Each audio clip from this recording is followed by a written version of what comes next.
Pada suatu pagi di hutan yang rimbun, Kancil si makhluk cerdik sedang berkeliling mencari makanan. Tiba-tiba, dia melihat buah lezat di atas pohon yang sulit dijangkau. Kancil pun terpikirkan sebuah rencana licik. Dia lalu mendekati burung gagak, si penjaga pohon, dengan senyuman manis. "Dengar, burung gagak, aku ingin meminta bantuanmu. Aku terlalu lemah untuk mencapai buah-buahan di atas pohon ini. Bisakah kamu membantuku?" Burung gagak yang sombong dan terus terang senang dengan permintaan ini, setuju dengan cepat. "Tentu saja, Kancil, aku akan mengambil buah-buah itu untukmu." Dengan cekatan, burung gagak melayang ke atas dan mulai mencabut buah-buah tersebut.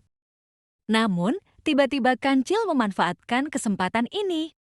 Dia berlari cepat ke bawah pohon dan mengambil semua buah yang sudah dijatuhkan burung gagak.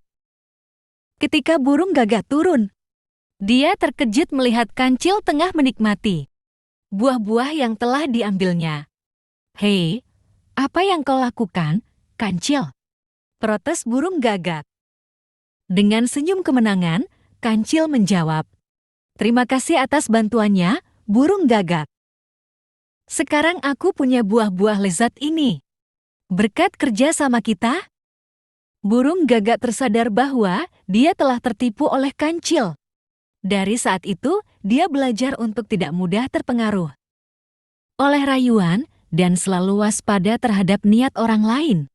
Kancil pun tertawa senang karena telah berhasil memperoleh makanan tanpa harus repot-repot memanjat pohon.